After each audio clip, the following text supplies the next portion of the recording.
up, everybody? We're back. It's your man Atown podcast show. We've been in hiatus for about a little over a month, making some changes and rearranges. You know what I'm saying? We gotta elevate some things around here. Making movies and writing movies and editing movies. You know, it's movie season. You know what I'm saying? And we're back.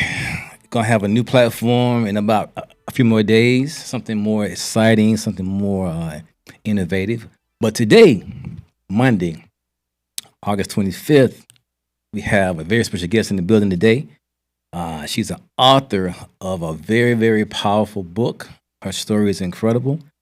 Atown viewers, please help me welcome Natasha Phillips to the set today.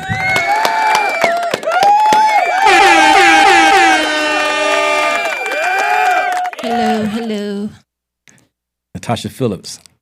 Should I call you Miss Phillips or Natasha or what? MP or what? You can call me Tasha. Tasha.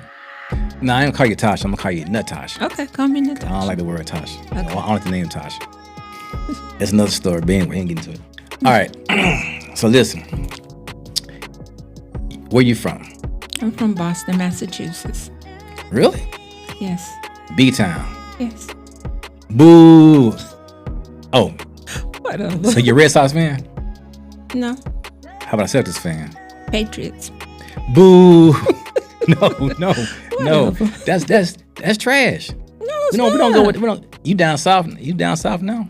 I don't turn my back on just because I moved. Number one, when you're a fan, whether they down, up, whether you move. Boston sucks. Whatever. Anyway, you were here by way of Boston, Georgia. Huh? Did you live in Georgia before? Yeah, I was in Georgia for 15 years. What part? Milledgeville and Macon. Country. Yeah. All right. Very country. Very, very country. Very. Okay. Today, what brings you here today?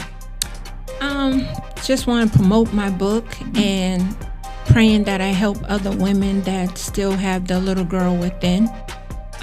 That's my book right there. You have the little girl right there, which is me. Then you have me right there with the dreads. And then you have me hugging me as a little girl saying goodbye to the pain. That's dope.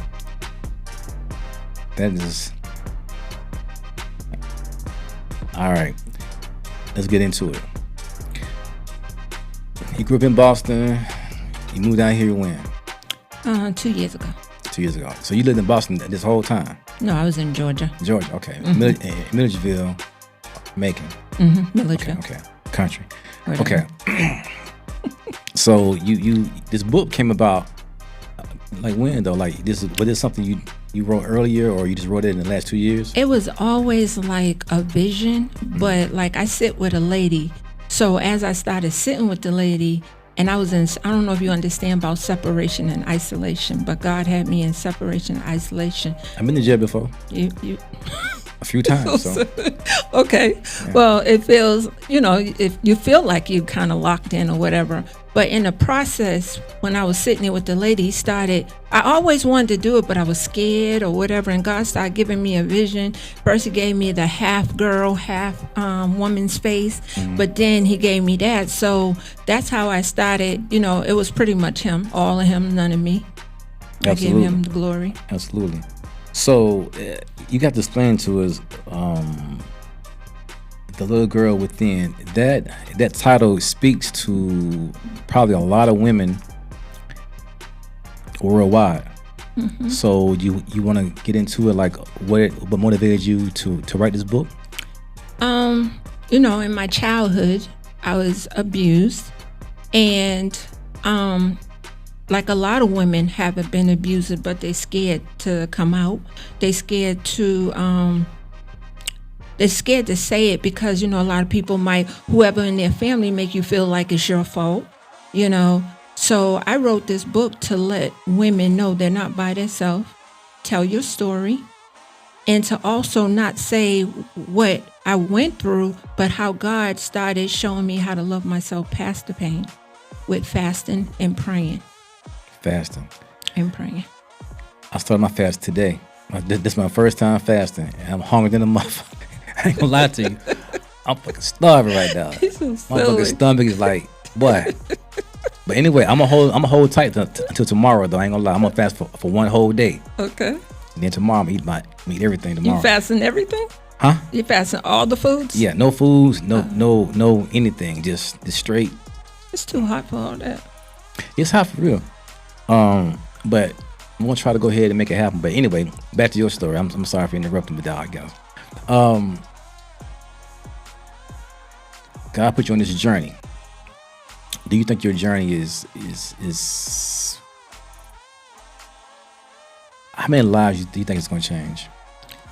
I'm hoping it help a lot and change a lot of women because, like I said, at first I didn't think, I knew God gave me it, but I didn't know the scenario of it. Like I didn't know that it touched more women than I even know. Like I can be in a store or something and I just bring out my book and they just start crying, and I didn't think they would do that. You know what I mean? Mm. So I'm thinking it will help and bless a lot of women. So let's get down to it. You were abused. So who abused you? My mother's boyfriend.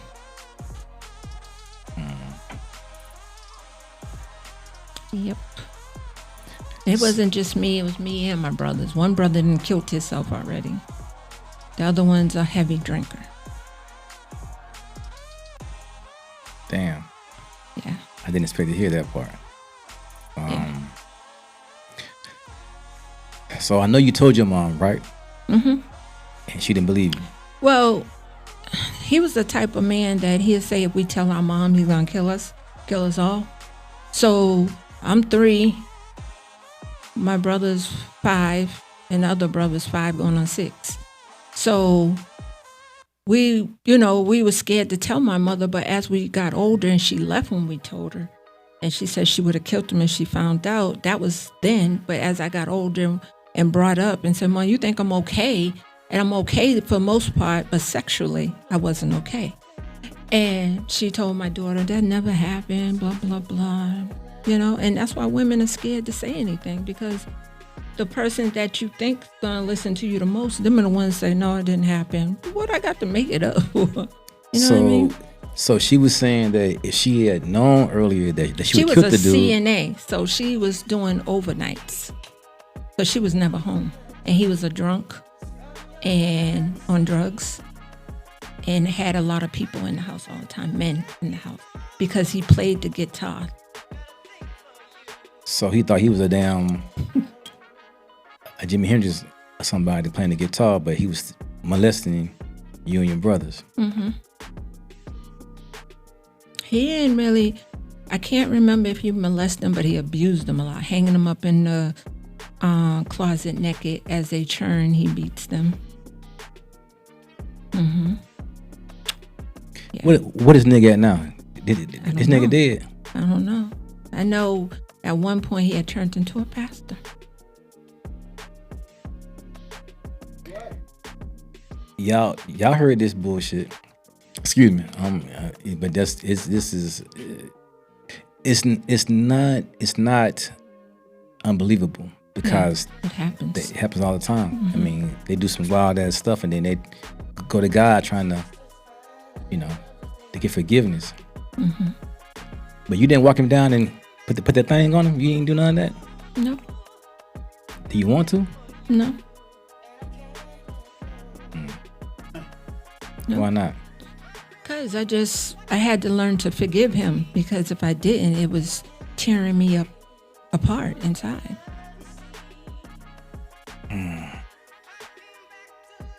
You a strong Leo. Only by the grace of God. Everybody say that to me. I say it's only God. Because a lot of people say, I don't understand how you went through all that and the person you are. Like, usually hurt people. Usually they be smoking. They do something to cope with the pain. I don't do none of that. Just straight God, praying and,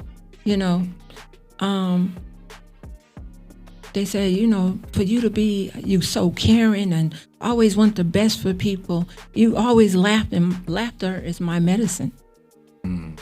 Yeah, that's my medication. You a comedian? Huh? You got jokes or something? You got jokes? No, I got no jokes. you laugh at other people. Other people. Oh. And I'll make jokes every once in a while, like. Oh, okay. I didn't know because you said he like laughing at people. I ain't laughing No, at I everything. like laughing. I like people that make me laugh. I like laughing. Yeah. Okay, that's I be good. silly sometimes. Yeah. Okay. So you went through. I think it's the lights and then the combination of you probably a little nervous and whatnot. You should be nervous around me. No, I'm not nervous. I'm surprised I'm not nervous because I ain't never, but been on It's a the Capricorn podcast. in me. It's Capricorn in me. Oh, Then it's keeping you not That's okay. good. That's what it is. All right. So yeah. So Did you put that? Did you turn it away? yeah. But back to the book though. Back to your story. Like I'm trying to get a understanding of. So your mama go to work Every day. third shift, 11 to 7. leave y'all at home. Boyfriend, he would be there already, or he would come in drunk, or he would just be drinking at the Come house, in drunk. playing the guitar. And we Come would in. say, we were scared. We had to say which one's going to ask him because we were hungry. And he said, if we ever come in here and embarrass him again in front of his friends, he'll kill us. Why y'all didn't kill that motherfucker though? Why y'all didn't kill his ass? I'm 3, 4, and they're 6 and 7.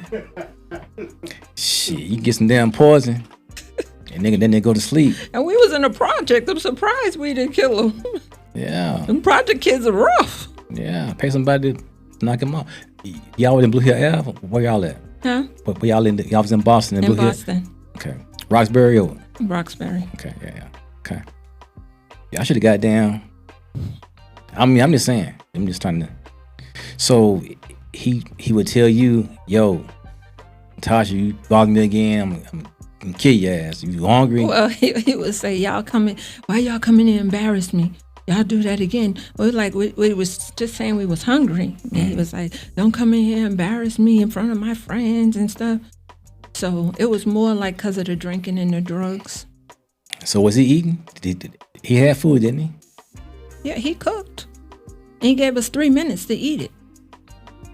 So I grew up with a stomach problem because right now I still eat my food real fast because that's what he used to tell us. My brother, he would throw his food behind the refrigerator and get beat every night. He didn't care. Wow. Yeah. So this, I don't want to get into this, but I'm gonna have to get into it because this my job.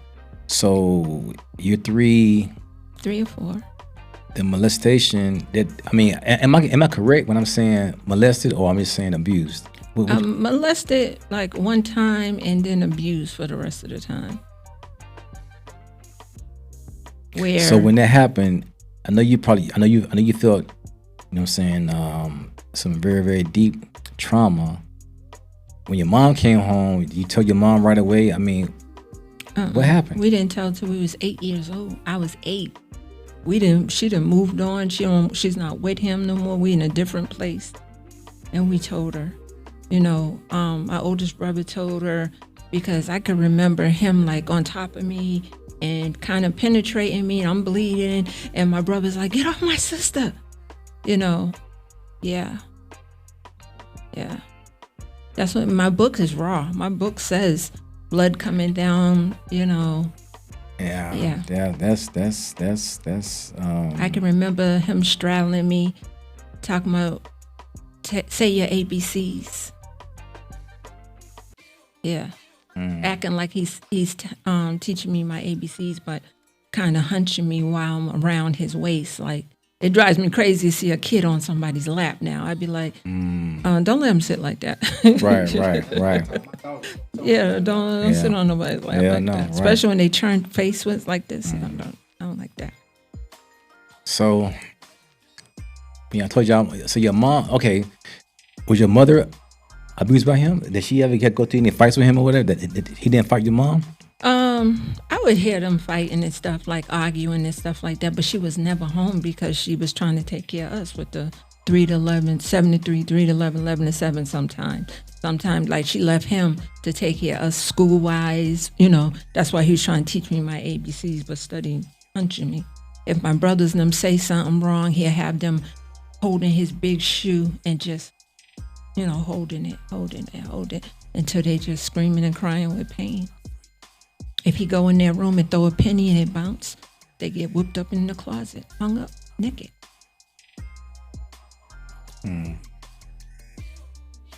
So when y'all told your mom at the age of 8, and she said that she didn't believe you, or did she believe you? No, or? she said at that time, she said, if I knew, I would have killed him.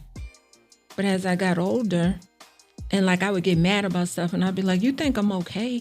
You should have got us help, whatever. And then she'll be like telling my daughter, oh, that didn't happen. And I'm like, why would she say that? So when you got older, did you find it easier to move on? Like, even though you still had pain inside of you from that experience, do you feel like you were able to put it behind you and move on? Because you have kids now, right? You have children? You have daughter? Yeah, my son was murdered, but I got a Oh, daughter. shit. I know it's been rough. You. I don't even... That's my next book, Silent Cry.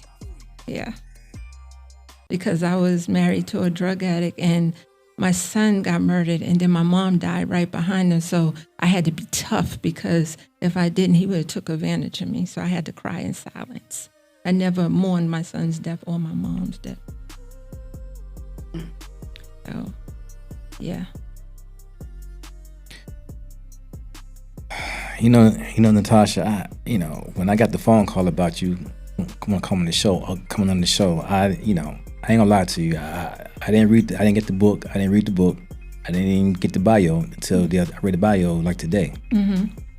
Not because I'm not trying to be, not because your story is not important. Just being busy, but I wanted you to come out and just really, really explain to everybody that what you've been through, and I don't want to be having any preconceived ideas in my head. You know what I'm saying? So everything that I'm asking you is raw and authentic and upfront.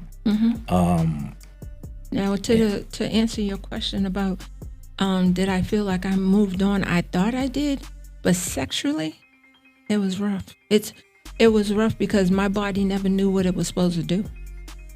As far as a woman's coming to their full experience, I didn't know that. I'm thinking that, I just worry about the man. I didn't know my body's supposed to do that. And I was speaking to a psychiatrist when I was young, and they said, your body only know a bad touch because the first touch you had was a bad experience. So the person that you have to be gentle, have to be patient, because your body don't know what a good touch is. So I never knew that a woman's supposed to do that, and that's when I knew I wasn't okay sexually. Like, a man will get mad because I can't do it and he think it's him. I didn't told you before, it's me. And I have to feel safe with you. It's a lot that comes with it.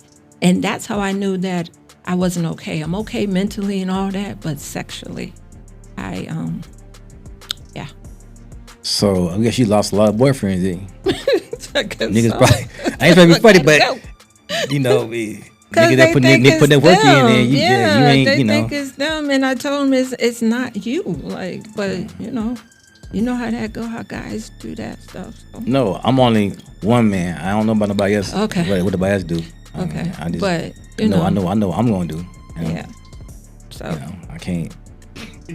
So I'm like, okay, I hadn't told y'all a long time. I told you, and if you feel like that you ain't satisfying me, how my body know what satisfying is? I don't know what satisfying is.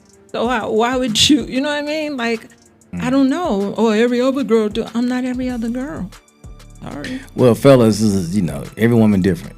You Yeah. know that by now. They don't like the same things. Exactly. But anyway, that's another story. Yeah.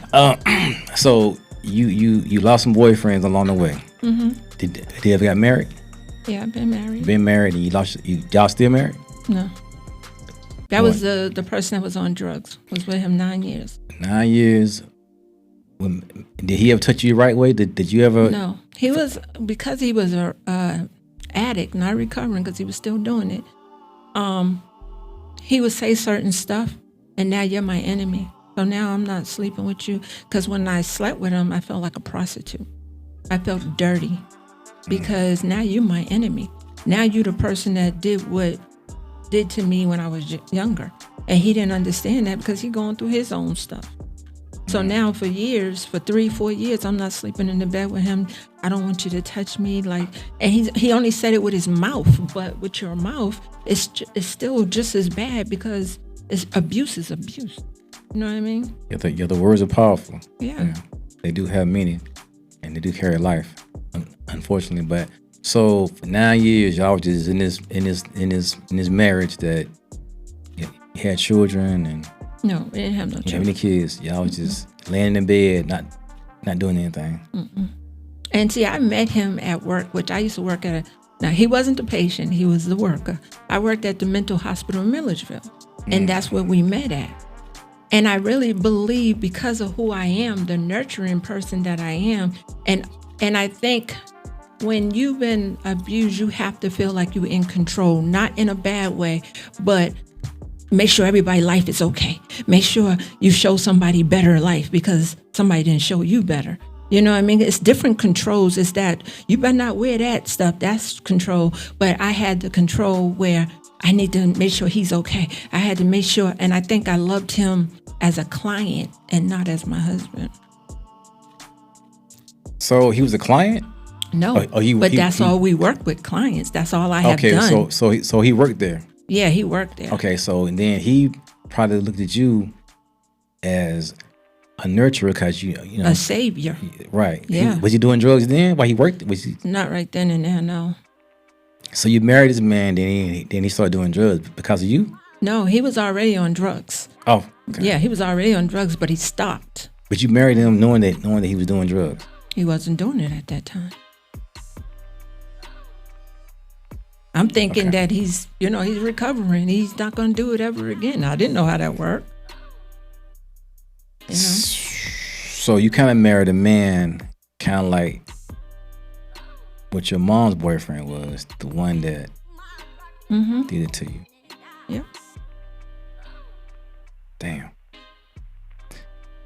Okay, so after you got rid of him, or he, whatever happened, he left you, you left him.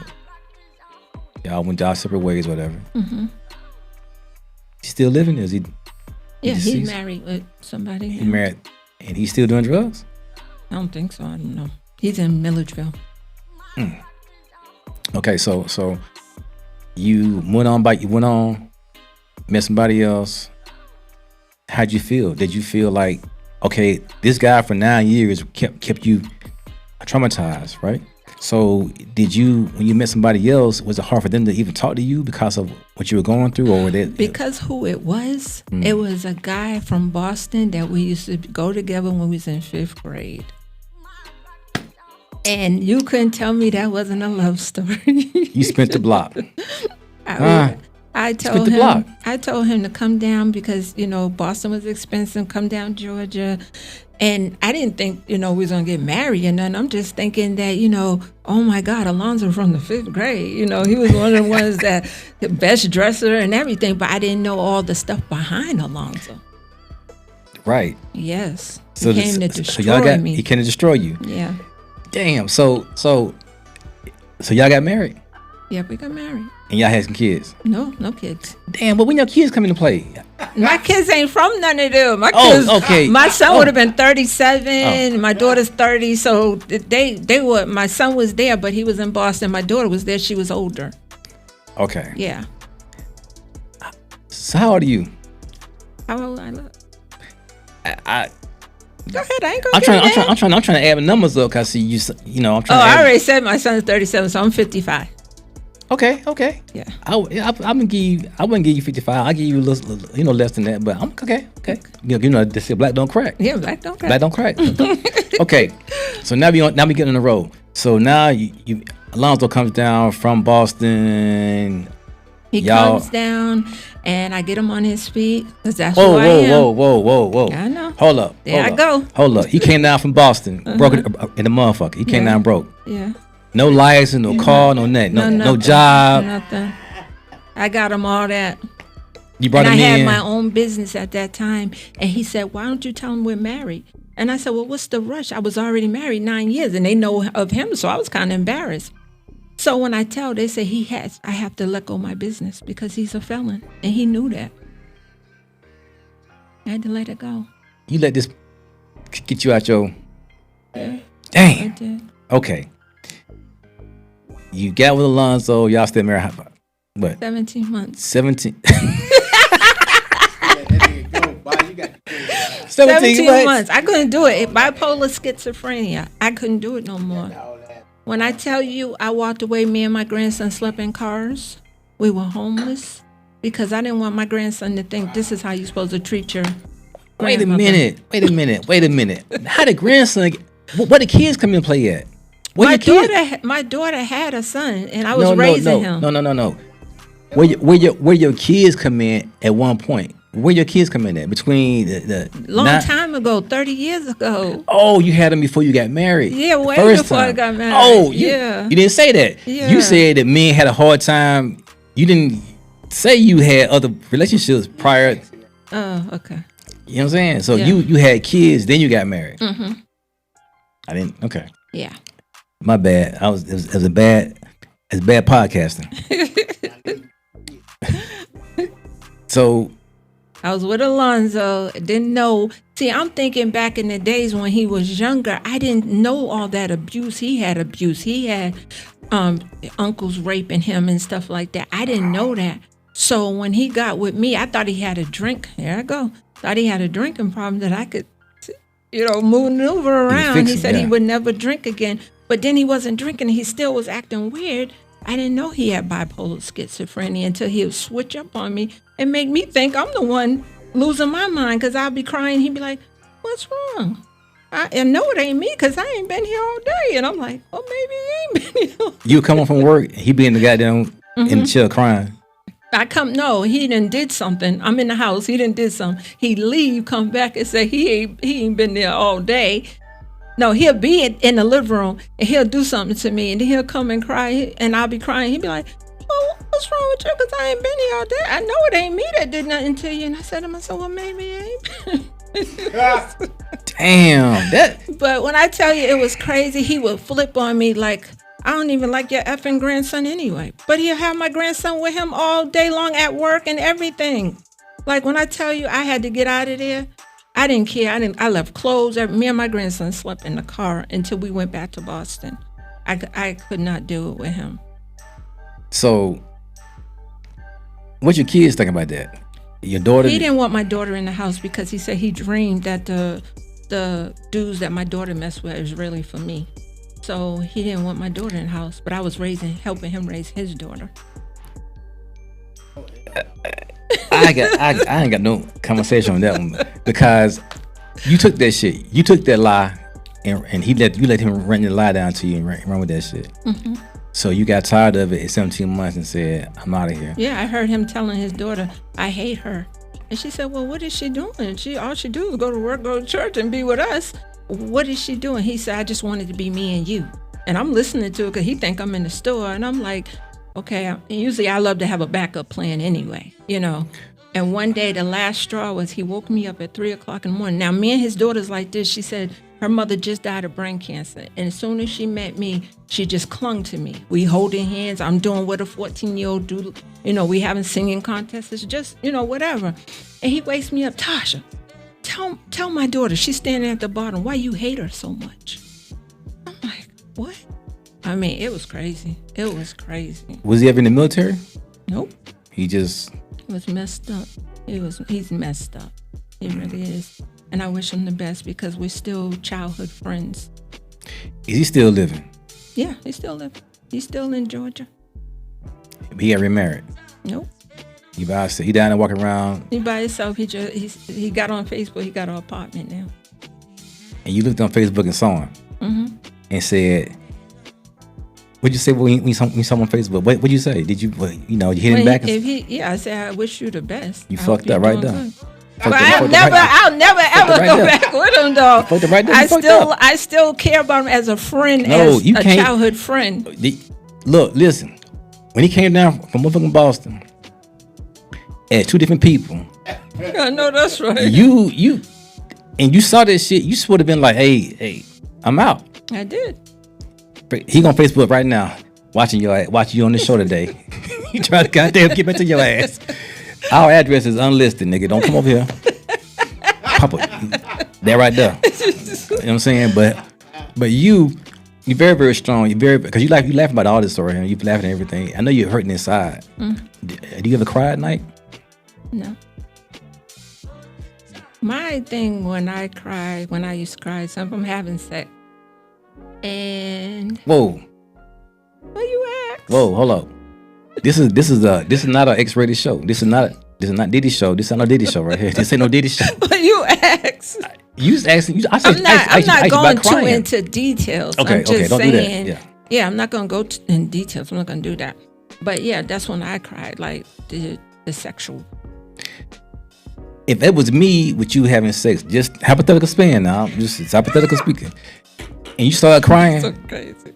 I'm gonna get the fuck up out the damn bed. No, you won't even know I'm crying. It's not you like gonna cry? That loud. You crying in silence? In silence. Okay, you gonna go in the bathroom and cry? Get the pillow or some shit, cover your face up? No, it's just gonna be inside. Oh, okay. You gonna keep it inside and cry? Yeah. Like I said, if I heard your ass crying after sex, I would even. I would have said. Don't some women cry when it's good? Exactly. I don't know. I'm celibate. I'm okay. celibate. I don't know nothing about all that. I'm just celibate right now. I'm trying to. That's what I decided to do too. Okay. That's a good thing. Okay, so now your daughter, your grandson, you and your grandson come back to Boston. Then what happens? We end up in a abused women's shelter, and we. You left Milledgeville from a house. Mm-hmm. Went back to Boston to live in a shelter. Mm-hmm. But we didn't have nowhere to go. You was right there outside of Atlanta. Why you didn't go to Atlanta instead of going way to Boston? I don't know nobody in Atlanta. All my family's in Boston. Not that family's family anymore, but we just end up. First, we was at my dad's house. That didn't work out, so we end up in the shelter. Because my dad wanted to kill his wife because he felt like she was acting funny because I let go my husband. Now she gonna let him go. I said, I just came out of this foolishness. Wait a minute. Your dad is still living? Mm-hmm.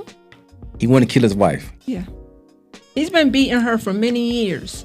And when I left Alonzo, she felt froggy and she was disrespecting him and kind of being short. So he kind of figured it out. And he said, B, you know, you want to do something, I'll kill you. And they in here fighting. So me and my grandson's in the hallway. Next day I called the shelter like, please, do y'all have somewhere for us to go? Your stepmom was probably listening to rap music. No. That's what got she's a minister. Don't mean that. Old time. She's like 70 years, 80 years old. They don't mean that. They don't mean that. She probably listening to Glorilla, Nicki Minaj. She ain't that tight. Lotto, I mean big Lotto, not the little one, but she don't never know. You don't never know what she be. What? Yeah. What's she at now? I guess they at their house in Boston. He's still talking about he gonna kill her. I don't know. He don't talk to me. Your dad. Wait a minute. Hold on. Come on. I'm just saying. Okay. Alonzo called him. Alonzo he tried to ruin my life. He don't know my dad. He calls him and he said, just like my wife left me, your wife's about to leave you. And he blocked me. I'm in the shelter. He blocked me. He didn't want to talk to me. She didn't want to deal with me no more. I'm like, I'm over here. How y'all gonna block me? So I just left it alone. I was crying at first, but I'm just like, whatever. I can't. He would come. He was a pimp. He would come and drive in the projects and leave us money, but I never told him nothing like that because I didn't know him like that. Oh, so you come. Okay, he wasn't around. No. Okay, so great question.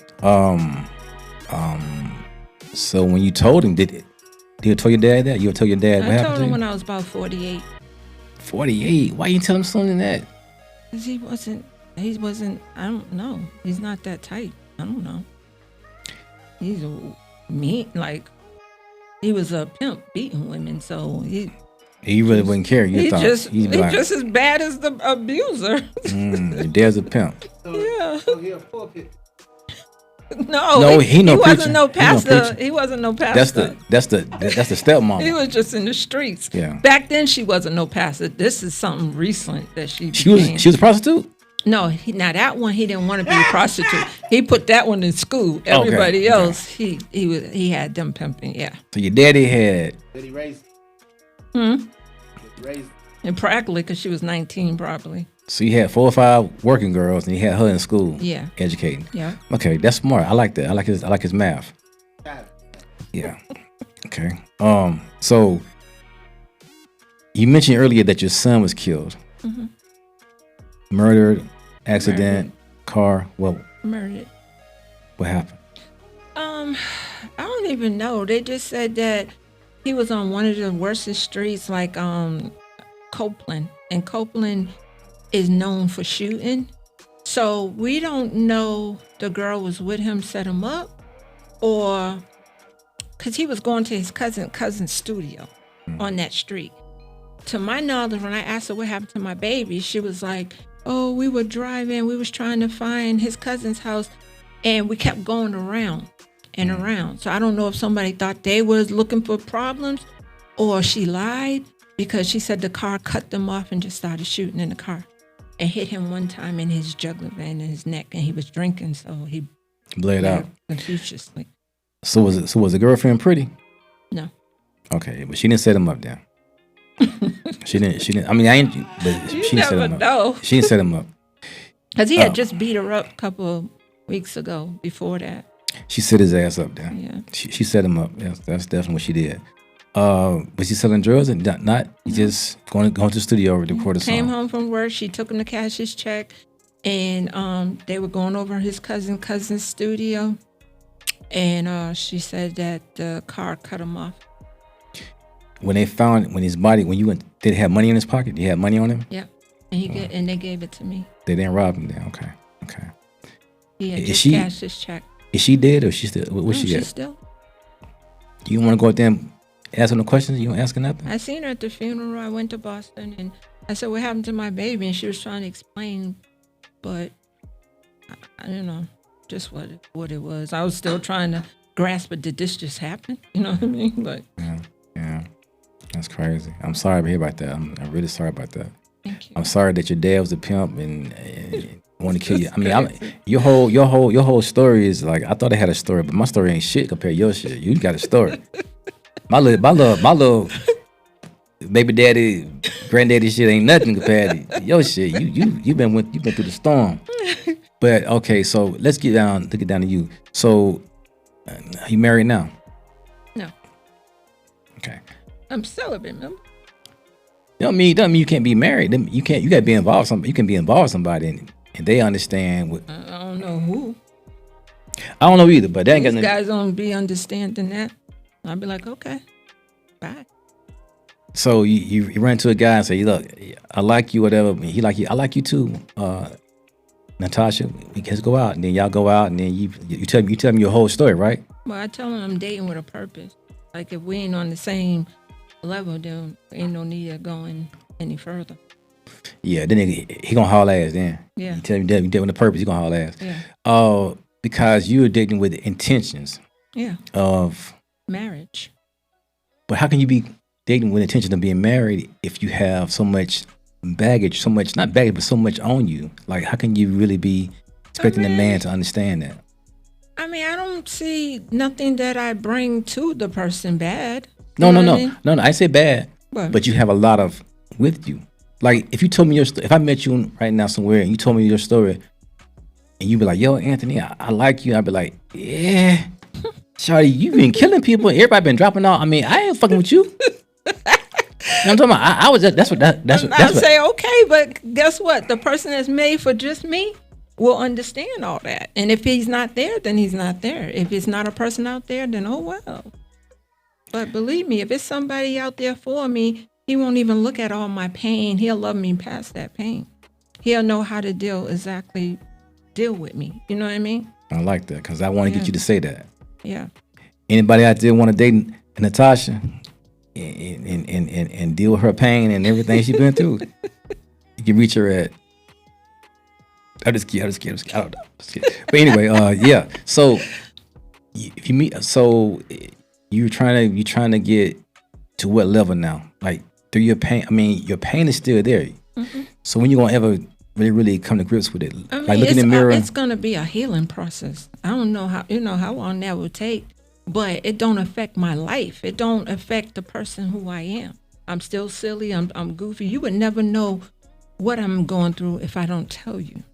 You know what I'm saying? I'm not, you would never know. Mm. You know what I mean? I'm silly. I like to have fun. You would never know if I didn't tell you. Do you drink? No.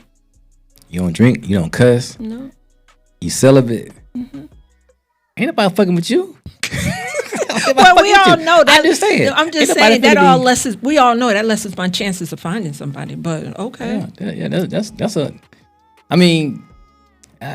Okay. Yeah. Yeah, let's get back to the book then, because I'm really okay. So what inspired you beyond? You wanted to help other women. You wanted to help other women that may have went through some things. Yeah, because there's a lot of women that still live with that little girl within them, and they don't know it. But look at their life. Look what they're doing. Look who they made. They dating married men, or they're getting abused by people. And once you've been abused when it first started, you don't know anything else. You know, you don't know how to love yourself, and they don't know they're not loving themselves, but you can tell by the life they live. You know what I mean? So it inspired me to help other women, like I said, to tell their story, to know that they can love themselves past the pain, you know, by fasting and praying, you know, because you can't do it any other way. Ain't no man can come and do it. And like, God had to show me through fasting and praying. I used to love when a man called me, "Hey, beautiful." That would make my day, you know. But as God started working with me and separate me and isolate me, I didn't care about. I get up in the morning, "Good morning, beautiful," for myself. I used to wear a lot of wigs. I used to love. That's just my style. I thought, right? I have all kinds of, and it wasn't overwhelming. It was just enough, maybe a purple wig, black suit with some purple boots. And I thought that was my style, but guess what? I was hiding behind the mask. It hurt too much to be Tasha. But then God started showing me, embrace myself, embrace the gray, take the wig off, take the mask off. And that's what I did. Because, I got the real beauty. Loving Tasha, loving who I am. I never knew in a million years those wigs were a cover-up. I used to think it was a plaything, tell my husband, "Oh, you can have a different woman every night." You know, just playing with him. Just freaky with him. Yeah, just freaky with him. Freaking him out. Like, yeah. I ain't not, you know what I'm saying? But, you know, I'm just saying. So, moving forward, like, you got another book coming out? I'm working on it. Now, that book don't just say about that molestation with that man. It goes further. Bullying in school. Brother beating me up. Bad. Now, it's funny because the book tells, got abused from that man, right? I'm moving, I'm 8, 9, 10. Now I'm getting bullied in school. I'm getting jumped every day. Every day in school. So I'm thinking I'm weird. I'm thinking that something's wrong with me. So I get jumped every day. They want to fight me up and now they want to talk to me on Facebook. They want to date me. No, that's okay. I'm good, right? But so every day I get beat up. So now my brother jumps in, and now he's like, "Y'all ain't touching my sister now." So that was my protector, right? But as I got older, guess who I needed protection from? Him. Your brother. Yeah. Now he's beating me. So which one of your brothers killed himself? That one. The one that protected you, the one that jumped on you, killed himself. And didn't want no guy. He didn't want Alonzo talking to me. He didn't want nobody. When we were little, he didn't want nobody talking to me. Always trying to protect me, but he was the one I needed protection from. Slam my face on the radiator if I don't clean my room. Then have me wash my shirt out and put ice on my face before my mother get there. So I'm thinking, this is life. This is, So did he learn that from? I don't know. He just was very, very angry. He beat women. He beat me like he beat the women in the street. It wasn't just me. It was women in the street. I asked a girl on Facebook he was with for a long time. She had green eyes. I said, she disappeared. And I said, whatever happened to you? She said, he told me one day, when we get home, he gonna beat me. And he didn't know what he was gonna do. She said, I ran, like Tina Turner, she said she ran and ran and ran and ran. Yes, he would beat women. I mean, I'm talking about beat women. He would hit me so hard in my head. You know how you hit your elbow? Mm. That's what it sounded like in my head. So I'm like, he's beating me. Then when I was like 25, he broke in my house, black in my eye. He broke in your house just to beat you up? Mm-hmm. Because I was talking to a dude downstairs. I'm grown. I take care of myself. He acted like a man that wanted me for himself. That's fucked up. Yes. Because I was talking to a guy downstairs. He's like, I know you wasn't talking to him. I said, he's a security guard at the club. Like, I wasn't talking. And even if I was, I'm grown. And that was downstairs. He kicked me out my chair because, I'm bent back in the chair. Kicked me out my chair, called me all kinds of names. And then somehow he punched me. And when he punched me, he hit here and all this was black. Y'all got the same daddy? Nope. His dad was in jail for his whole life. You got a damn movie right here. Shit, you got a damn movie. Now, my brother, I was going to get him killed. I was. After he blacked in my eye. Don't say that on. Oh, she didn't mean that. She didn't mean that. Him. No, I'm talking about that's when I was younger. I'm not saying now. I thank God he wasn't in the club. He did now, though, but I know. Yeah, he did. I'm just saying, though, don't use the words around me. No, I'm not saying. I'm just saying I was at that time because he said when he see me, he was going to get me. Oh, he's going to get you like that. Yeah, so I told some Jamaicans when he get to the club, take him out, but he didn't come that night. So I was happy that they didn't because I was scared. I didn't know what I did to be beat like that. They were like, what happened to your face? Like, I was like, my brother, and they laughed like, no, ain't no way in the world your brother did that. They thought a man did it. Well, your brother was a man, so he did. I'm saying they thought it was my your boyfriend. Did yeah. Have you been abused by your boyfriends? Hmm. You have? Yeah. And how'd you feel? Like, did it make you go think back to your childhood? This one guy that was staying with me, he punched me in my stomach so hard I lost the baby. But I don't think I started having panic attacks.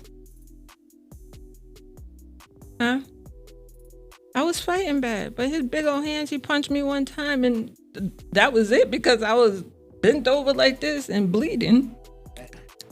Let me see your fist. Oh, I got a big fist now. You knock a motherfucker out. You motherfucker. You should be a damn boxer, shit. If I have to fight, I will fight, but I'm not no fighter. But why you didn't fight then? You should be whooping everybody's ass on the whole. You should by be the time whooping I ass on the turned block. around, they were gone. They just kicked me and do stuff, and by the time I turned around, everybody disappeared or running. And these ain't just girls. Guys taking them, the girls hitting me in the mouth, all kinds of stuff. Mm. So I'm like, ask God at that time. I was like, what is going on? Especially as I got older. He said, you've been picked out to be picked on. And I'm like, wow. Mm. I don't know what to say about you. I just your book. I mean, your stories. I see everything what you're saying, and it's wild. Part 2, book number 2 should be. It's gonna be. He says it's gonna be about the silence. Silent cry. Silent cry. I'm gonna read this. I'm gonna read it the next 2 days. And I'm gonna send you like an email, whatever, and tell you what I think about it. Not that it matters, just give my opinion. It's been great having you on the show today. Thank you. It's been fantastic. You. Can you let everybody know where your book can be purchased from? You can find it. Where am I supposed to look at? Camera right there. Hi, everybody. You can, huh? You got the book? Yeah. Okay, the book, you can find my book on Amazon.com. Just look at The Little Girl Within by Natasha Phillips because it's a lot of Little Girl Within. So You can find it on Amazon, and it says "The Little Girl Within" by Natasha Phillips. And so your social medias, Facebook, Instagram, are you on? Yeah, I got a couple of platforms. The one I showed you with the thing, but I don't know it by heart. Okay. And then on Facebook, I'm on Facebook as Natasha Phillips. Or author Natasha. Okay. All right, Natasha Phillips, it's been great having you on today. Thank you for sharing your story with us. We Thank really appreciate you you. coming on and going through this thing with us. Your story is very interesting. Hopefully we can turn it into a movie someday. I know, right? Yes, ma'am. All right, everybody. Take a pause on Natasha Phillips, everybody. Atown Podcast Show. Yeah.